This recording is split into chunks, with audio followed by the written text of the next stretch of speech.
Amidst the glittering elite of Japanese high society, Kosuke Nozaki stood out with his story. A self-made billionaire who rose from nothing, a man who once spent $20 million to be with 4,000 women. For him, money wasn't just power, it was the only key that could open every door: fame, desire, and even marriage. In his twilight years, Nozaki refused to end his romantic pursuits. He married a young, beautiful, seductive wife, 55 years his junior, a former adult film actress who had reinvented herself as a gentle, innocent model. But just 3 months after the wedding, he was found dead in his mansion. What happened? What secrets lie behind this billionaire's death? Join Crime Documentary Files as we explore today's case. At exactly 10 p.m. on May 24, 2018, an emergency call was placed to Japanese authorities reporting an unusual death. The caller reported that 77-year-old billionaire Kosuke Nozaki had suddenly passed away in his luxurious private mansion. Upon receiving the report, local authorities immediately sprang into action. Law enforcement was dispatched to the scene as quickly as possible, and the entire area surrounding the mansion was immediately cordoned off as the necessary investigative procedures began. When investigators and forensic personnel arrived at the scene, they conducted a meticulous preliminary examination of the victim's body. Based on initial biological and forensic signs, police estimated that Nozaki had died approximately 2 to 3 hours before the call was made, meaning the time of death was estimated to be between 7 p.m. and 10 p.m. that same day. Although the external examination of the body revealed no wounds or signs of violence, the in-depth autopsy uncovered extremely strange and alarming findings. Forensic experts found a significant amount of stimulants at a concentration sufficient to cause death present in his system. Through detailed medical analysis, they determined that the direct cause of Nozaki's death was acute circulatory failure due to the effects of these stimulants. However, what made investigators increasingly suspicious was the fact that Nozaki, according to medical records and statements from those close to him, had absolutely no habit of using any type of stimulants. Furthermore, when police meticulously searched all the places he frequented, from his office to his home to his car, they found no trace whatsoever of these stimulants. When putting all these unusual factors together, from the victim having no history of stimulant use, to finding no source of the toxin anywhere he had been, along with other suspicious details at the scene, police began leaning toward a far more alarming conclusion. They had grounds to strongly suspect that this was not a natural death or unfortunate accident, but very likely a premeditated murder. At the time of Nozaki's death in his mansion, only 2 people were present inside the house, and both naturally became prime suspects in the eyes of police. The first was a male butler named Takara, who had been with the family for a very long time. Takara had once run his own small bar but later went bankrupt. After that failure, Takara moved to live and work at Nozaki's mansion as a butler, and he had faithfully served this family for over 30 years. The second person present in the house was Nozaki's wife, Saki Sudo, a young woman with such an astonishingly youthful appearance that anyone seeing her for the first time might mistake her for his granddaughter or even great-granddaughter rather than his legal wife. The age difference between them was truly vast and striking. Sudo was only 22 years old, while Nozaki was 77, meaning the gap between them was 55 years, more than 2 generations. Before becoming the billionaire Nozaki's wife, Sudo had a rather complex and controversial past in the entertainment industry. She had worked as a professional model, possessing a hot and seductive figure that attracted much attention, but more notably, Sudo had also been a fairly famous adult film actress in that particular industry, before deciding to leave that career to enter into a surprising marriage with the elderly billionaire. Coming from a poor family without comfortable financial conditions, Sudo carried within her clear contradictions between her outward appearance and inner reality. Although she appeared to be a rather reserved and cautious woman, her actual lifestyle was completely opposite, extremely promiscuous and indulgent. Those who knew her were aware that Sudo was heavily addicted to alcohol, quite lazy, unwilling to work hard, and most notably had a tremendous desire for money. Sudo was a regular at many nightclubs and late-night entertainment venues. As the only 2 people present at the scene at the critical time, police conducted detailed statements from both Takara and Sudo about their alibis on the fateful night of May 24th. When asked to recount the events, Sudo presented a relatively calm account of what happened that evening. According to her, that fateful evening began quite normally and warmly. She and Nozaki were lying on the bed in the second-floor bedroom, relaxing together while watching a sumo match on television. Time passed until the match ended, and about 6 hours later, the voice of butler Takara rang out from outside the room door, announcing that dinner had been prepared and was ready to be served. Hearing this announcement, Sudo prepared to leave the bedroom to go downstairs to the first floor to eat. However, Nozaki said she should go ahead and eat alone, while he would stay a bit longer and come down to eat later. He explained that he wasn't feeling hungry yet, and wanted to continue resting in bed to watch another sumo match that was about to be broadcast. Sudo followed her husband's wishes, left the bedroom, and went downstairs alone. After finishing dinner, instead of immediately returning to the bedroom, Sudo said she continued to stay on the first floor for quite a long time, enjoying her private space. She stayed there until 10 p.m. before deciding to go upstairs to sleep. And at the very moment she entered the bedroom, a horrifying scene appeared before her eyes. Nozaki was lying on the sofa completely naked, his head tilted back at an unnatural angle. Feeling panicked by this scene, Sudo rushed over to check on her husband's condition. But when she got close, she found that Nozaki was completely unconscious, with no response. Based on the statements both provided to police, a preliminary picture of the events began to emerge. It appeared that during the time Sudo was downstairs, from when she went down to eat dinner until she returned to the bedroom at 10 p.m., was when Nozaki had died alone on the second floor. This made investigators consider many different possibilities about the cause of death. Initially, among the hypotheses put forward, police had considered the possibility that Nozaki might have ended his own life.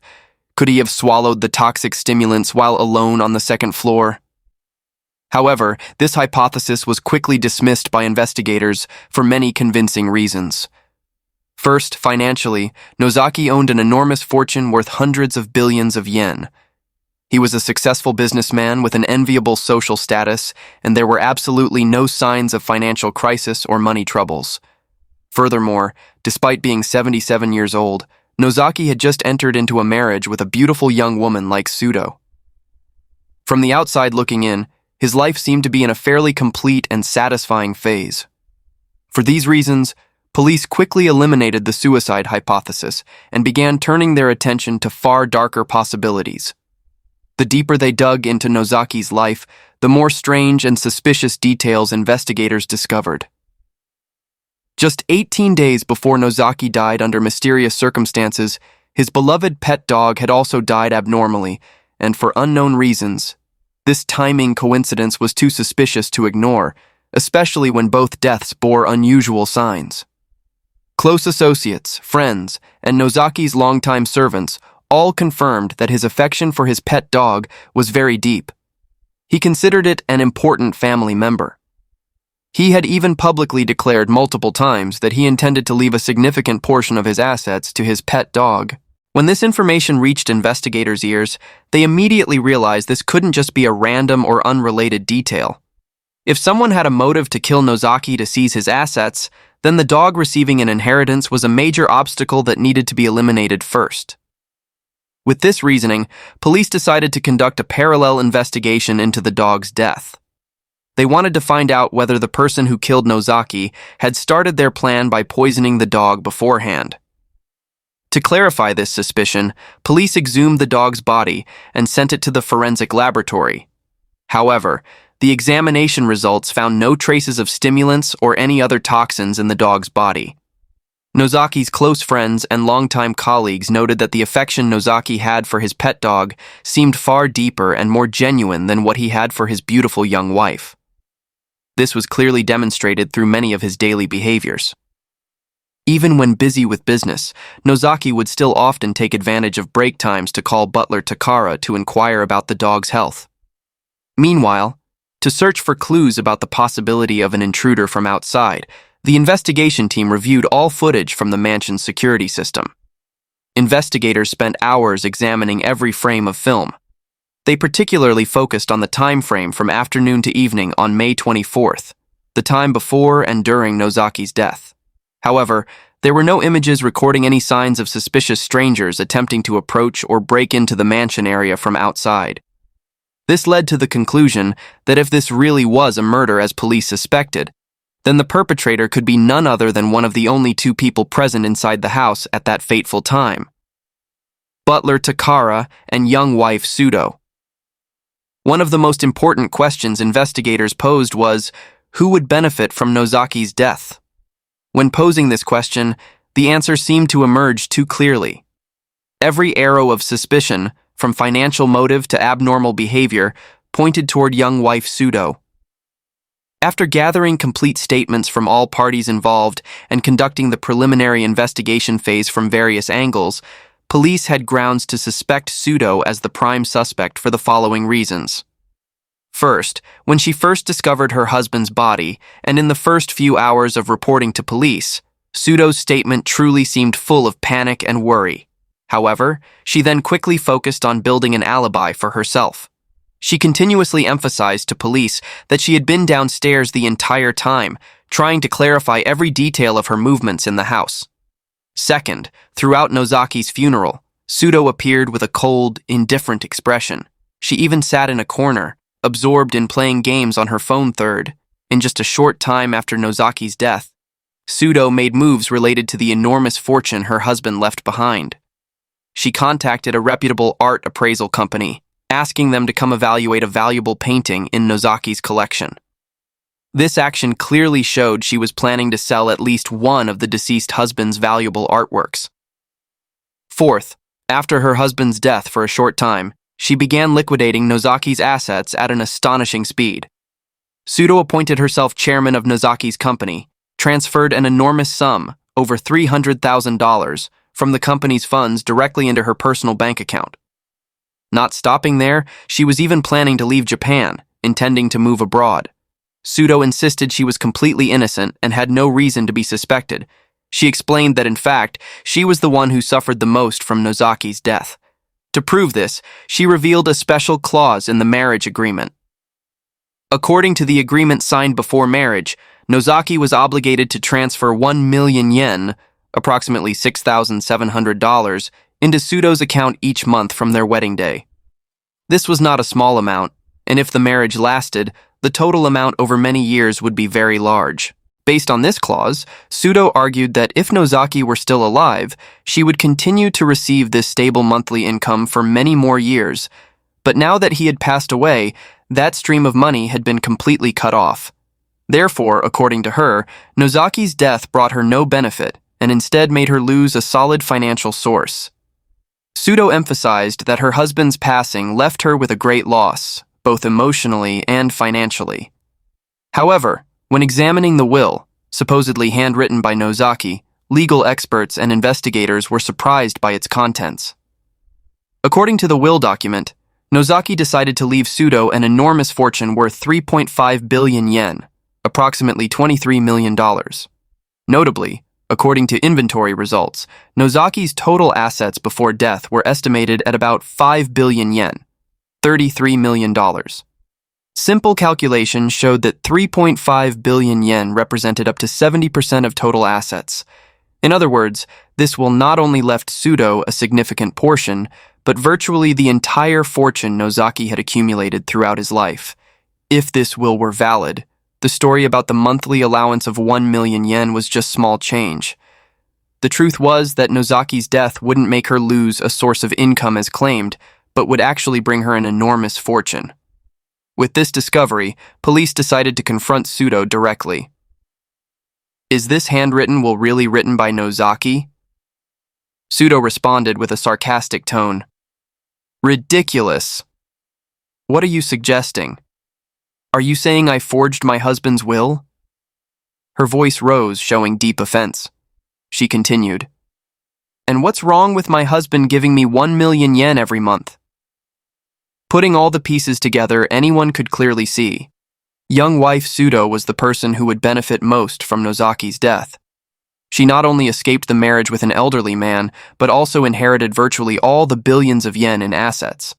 However, although all signs pointed to Sudo, police still lacked hard evidence to prove she was the one who killed Nozaki.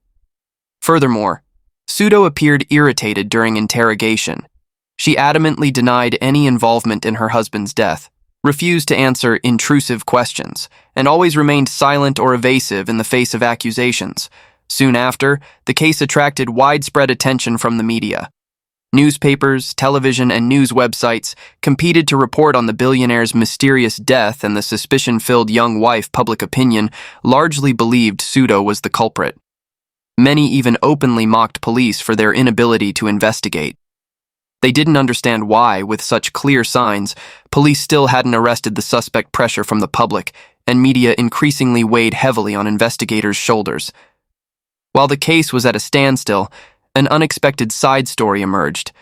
The story of Nozaki himself rising from poverty to riches. The media dug up and retold the billionaire's past, and it quickly became a hot topic of discussion throughout Japan. Kosuke Nozaki was born in 1941 in Tanabe, Wakayama Prefecture. When Japan was at war, he was the third child in a large family with 7 siblings. Nozaki's childhood was marked only by deprivation and hardship. Difficult circumstances forced Nozaki to mature early. Right after finishing middle school, he had to quit school to make a living. His first job was at a foundry, where he collected iron powder and scrap metal to sell to junk dealers, living very frugally. But life at that time wasn't just materially difficult. Young Nozaki, having no money and unremarkable appearance, received no attention from women. This filled him with jealousy when he saw wealthy men at bars, always surrounded by beautiful women, drinking and having fun together. As for him, each time he looked in the mirror, he saw only a poor young man with a haggard appearance, an image full of misfortune and loneliness. One day at a bar, he saw a man who wasn't handsome at all, even ugly, but was sitting very comfortably beside 2 beautiful girls. The man pulled several 10,000 yen bills from his wallet and gave them to the 2 girls. The 2 women accepted the money with radiant, happy faces. That scene was like a blinding flash of light in Nozaki's head. He suddenly understood that money could control everything, including others' affection and attention. From that moment, Nozaki had an iron determination. He must make money at any cost. To increase his income, he took on an additional job delivering beer to entertainment districts at night. This was exhausting work, but at least helped him earn a bit more money. One day, while walking on the road, he accidentally noticed a white object lying in a ditch by the roadside. It turned out to be a condom. Looking at the condom in his hand, Nozaki suddenly lit up with a unique business idea. He realized that although everyone knew condoms were sold at pharmacies, many people, especially young men, were too embarrassed to walk into a pharmacy to buy such sensitive merchandise. This was precisely the market gap Nozaki decided to exploit. With the little capital he had saved, he began buying condoms at wholesale prices, then bringing them to sell directly in entertainment areas. To understand the enormous profit Nozaki earned, it's important to know that at that time, the average salary of an office worker was only about 15,000 yen per month. Meanwhile, a box of 12 condoms Nozaki sold for 1,200 yen. The profit from each transaction was very high, and there was no shortage of customers. What was special was that Nozaki felt absolutely no shame or concern about society's judgmental looks toward the condom-selling profession. He only cared about one thing: money. When he realized this goldmine, he decided to quit his beer delivery job and focus all his time on selling condoms. This decision brought him significant income, far exceeding what an ordinary worker could earn. When he had accumulated a decent amount of capital from selling condoms, he decided to bet all that money on the stock market. With business acumen and perhaps a bit of beginner's luck, he made enormous profits from stock investments. His income skyrocketed uncontrollably, the money multiplying exponentially each day. Feeling that luck was on his side and confident in his business abilities, Nozaki continued to target a larger, more attractive, and riskier market: the Tokyo real estate market. Later in his book, Nozaki mentioned that the biggest gamble of his life was jumping into the Tokyo real estate market. Besides success in real estate, Nozaki ventured into liquor trading, finance, and the private lending market, becoming a famous self-made man in Japan. And when he became wealthy, Nozaki began fulfilling his dream from when he was poor, to enjoy the attention of beautiful women after years of youth enduring ridicule and contempt because of his humble origins and unremarkable appearance. He had now become a man who could easily buy the companionship of any beautiful woman he wanted. Money had truly opened doors for him that he had previously only dared to dream about. Not only living that way, Nozaki was also very proud of his lavish lifestyle. In an interview with the press, he didn't hesitate to boast about his questionable achievements in his private life. He declared that he had been with about 4,000 beautiful women throughout his life, and to achieve that, he had spent an enormous sum, approximately 3 billion yen, $20 million. He said straightforwardly and proudly, "There's nothing money can't buy." After decades of living a promiscuous life with countless fleeting romances and passing relationships, Nozaki suddenly made a decision that surprised many people. On February 8, 2018, when he was 77 years old, he decided to officially marry Sudo, a young model who was only 22 years old, 55 years younger than him. According to the story, one day at the airport, Nozaki accidentally tripped and fell. Right at that moment, Sudo appeared and enthusiastically helped him stand up. Touched by the young woman's kindness, Nozaki thanked her and invited her to dinner as a thank you. That dinner went very well. The two conversed very compatibly, and despite the large age gap, they seemed to find common ground. From there, feelings blossomed, and they began dating. When asked why he chose Sudo when he had known thousands of women, Nozaki explained with apparent sincerity that he loved her for her purity. He said Sudo was completely different from other women he had met. She didn't appear greedy or money-hungry, but seemed to genuinely care about him as a person, rather than just a walking wallet. This feeling of being genuinely loved made Nozaki decide to change his lifestyle and settle down. After a brief courtship, the two quickly decided to marry, and Nozaki seemed truly satisfied with this decision. In a magazine interview conducted just months before he died, Nozaki declared confidently that his marriage to Sudo would bring him complete happiness, and he firmly believed they would be together happily ever after. Ironically, Nozaki seemed to completely ignore all the obvious warnings in the romance friends and relatives had repeatedly reminded him to be careful with a woman 55 years younger, that she might only be targeting his enormous fortune. While he had sharp instincts in business, in his personal life with Sudo, he lowered all his defenses. But if Sudo really was her husband's killer as police suspected, could she have any motive other than money? The answer was gradually revealed when digging deeper into what happened in their marriage.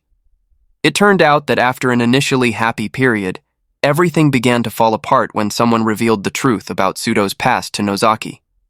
This person showed him photos of Sudo before she underwent plastic surgery. The face in the photos was completely different from her current beauty. Not only that, they also revealed that Sudo was not a model as she had lied, but was actually a former adult film actress. But what made Nozaki most angry and hurt wasn't that she hid her past, but discovering that even their fateful meeting at the airport, the moment he thought was destiny's arrangement, was also just an elaborately staged play. Sudo had arranged for someone to deliberately push him to fall, then she appeared to approach him. The feeling of betrayal was profound. Nozaki, who had spent his entire life using money to buy affection, now discovered he had been used by a woman employing fake affection to take his money. He couldn't bear being exploited so crudely. Finally, after seeing all the evidence, Nozaki made the decision to divorce Sudo. Nozaki called Sudo, confronted her directly about everything he had just learned, and confirmed every detail. He then announced his decision to divorce. Only then did Sudo truly panic. Realizing the marriage was falling apart, and she was about to lose her golden goose, Sudo tried everything to hold on to Nozaki. She begged, explained, promised to change, but it was all in vain. Nozaki's trust was completely shattered, and he was determined to end this marriage. According to what Japanese media later investigated and revealed, in the final months of his life, Nozaki had become completely fed up with his young wife and was seriously considering divorce proceedings. Part of the tension in the marriage was that after getting married, Sudo had adamantly stayed in Tokyo and refused to move to Tanabe to live with her husband. During that time, Nozaki, though nearly 80 years old, still couldn't give up his old habits. He was rumored to be having relationships with several other women. In particular, one woman had captured his special attention, a girl known as A, who had been a finalist in the Miss World Japan competition. Miss A was 25 years old at the time, 5 feet 8 inches tall, with looks evaluated as far more beautiful than Sudo. Enchanted by this new woman and disappointed that Sudo refused to return to Tanabe, Nozaki made a decision. He would divorce Sudo and marry the new woman. This decision by Nozaki put Sudo in an extremely dangerous position. If a divorce happened, she would lose everything. She would return to the poor life she had before, or even worse because she had become accustomed to luxury. This, according to police, became the strongest motive for Sudo to take desperate action. Kill her husband to seize assets through the will rather than let him have time to change it. Police put forward the hypothesis that Sudo, facing the prospect of divorce and losing everything, had carefully planned to poison Nozaki. By killing him before divorce proceedings were completed, and before he could change his will, she would become the legal widow and inherit 3.5 billion yen, $23 million, without anyone being able to stop her. However, while police firmly believed in this hypothesis, they still faced a legal dilemma. Sudo's lawyer adamantly defended his client and asserted she was completely innocent. He argued that although prosecutors made many claims and speculations, they had no specific direct evidence proving Sudo had personally carried out the poisoning. No one saw her put poison in food or drinks. There were no fingerprints on any containers of poison. No purchases of stimulants were recorded under her name. With the lawyer's fierce defense and the absence of direct evidence, the case fell into a deadlock. For a while, the case seemed to be forgotten by the public. After 2 years of the case falling silent and seemingly never to be resolved, 2020 brought an unexpected turning point. The mysterious death of billionaire Nozaki once again became the focus of public attention when new evidence suddenly emerged, opening up hope for belated justice. The breakthrough came from a completely different case. When police arrested a drug dealer, they reviewed the customer list on his phone, and among hundreds of phone numbers, they were surprised to discover a familiar name: Saki Sudo. This was the first important clue proving Sudo had contact with a source of illicit substances. This completely fit the hypothesis that she had bought stimulants from him to poison Nozaki. With this new clue, police decided to return to Nozaki's mansion to conduct a more meticulous search with more modern technology, and this time, they achieved significant results. Using advanced trace analysis equipment, they found traces of stimulants scattered on the floor in various locations. Especially importantly, when checking inside the vacuum cleaner, they also found small amounts of the same stimulants. These traces showed that the poison had been used in the house and someone had tried to clean up the scene. But the most decisive evidence came from examining Sudo's personal property. In early 2021, during the expanded investigation, police were allowed to seize and examine her personal computer. When computer forensic experts analyzed the search history, they found Sudo's browsing history was filled with suspicious searches about how to buy and use stimulants. These searches were conducted in the weeks before Nozaki died. Even more alarming, the search keywords included how to kill someone without being detected, lethal dose of stimulants, how to buy stimulants without a prescription, and many other similar keywords. This was clear evidence that Sudo had thoroughly researched and meticulously planned the murder. With these important puzzle pieces, police finally had enough evidence to act on April 28, 2021, nearly 3 years after Nozaki's death. Sudo was officially arrested as the prime suspect in the murder. The arrest took place at her private residence in Tokyo, where she had been living lavishly on the money inherited from her late husband. 3 weeks later, on May 19, 2021, the Wakayama Prefecture Prosecutor's Office officially charged Sudo with 2 serious crimes: premeditated murder and violation of stimulant control laws. Nozaki, who once believed money could buy everything, never anticipated that it could also buy danger. The enormous fortune, relationships full of transactions, and endless indulgent lifestyle had turned him into the perfect target. Kosuke Nozaki's death became an expensive warning. Money doesn't always bring happiness. And sometimes, what we think we can control becomes what destroys us. And that's today's case. What are your thoughts about this billionaire? Share your thoughts in the comments below. Thank you for watching, and see you in the next videos.